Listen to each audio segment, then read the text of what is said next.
جب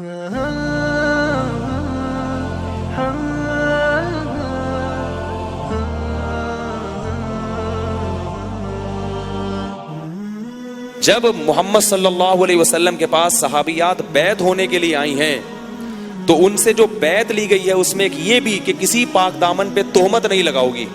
کسی مرد سے یہ بیعت نہیں لی گئی کہ تم کسی پاک دامن عورت پہ تہمت نہیں لگاؤ گے. یہ بیعت کس سے لی گئی ہے؟ عورت سے. اس لیے کہ عورتیں جب کسی سے دشمنی کرتی ہیں تو ان کے پاس سب سے بڑا حربہ کیا ہوتا ہے؟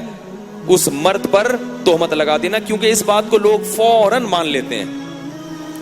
اور خاص طور پہ میاں بیوی کے جھگڑوں میں، جب میاں بیوی میں لڑائی حد سے زیادہ ہونا شروع ہو جائے نا، پھر دونوں یہ اپنا دفاع کرتے ہیں. طلاق ہو جائے خدا نہ خواستہ، پھر دونوں کیا کرتے ہیں؟ اپنا دفاع. وہ یہ ثابت کرتا ہے کہ میں صحیح تھا، وہ یہ ثابت کرتی ہے کہ میں صحیح تھی، یہ بندہ غلط تھا. تو اس میں بعض دفعہ وہ کیا لگا دیتی ہے؟ تہمت. تو لوگ ایسے موقع پہ کہتے ہیں یار یہ تو گھر کی ہے، یہ تو زیادہ جانتی ہوگی.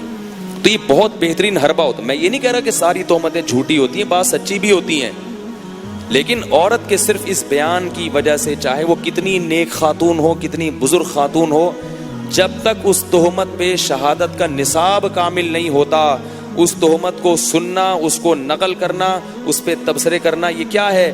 حرام ہے.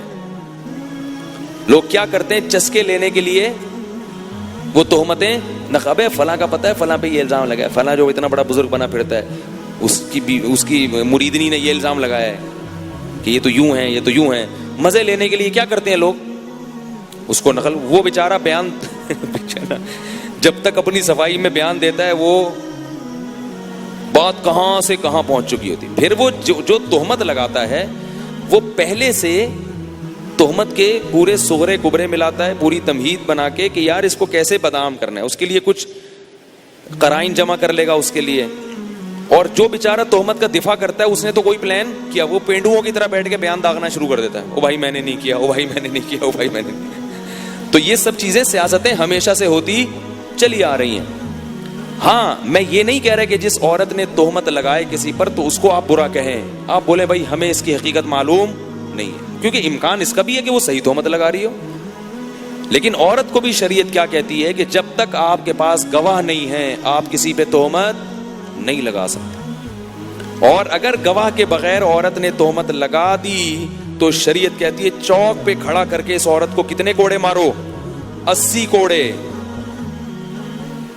قرآن کے صاف الفاظ ہیں کہ جو کسی پر فحاشی کی تہمت لگائے اور گواہ نہ لے کر آئے، 4 گواہ، اس کو چوک پہ کھڑا کر کے کتنے کوڑے مارو؟ 80.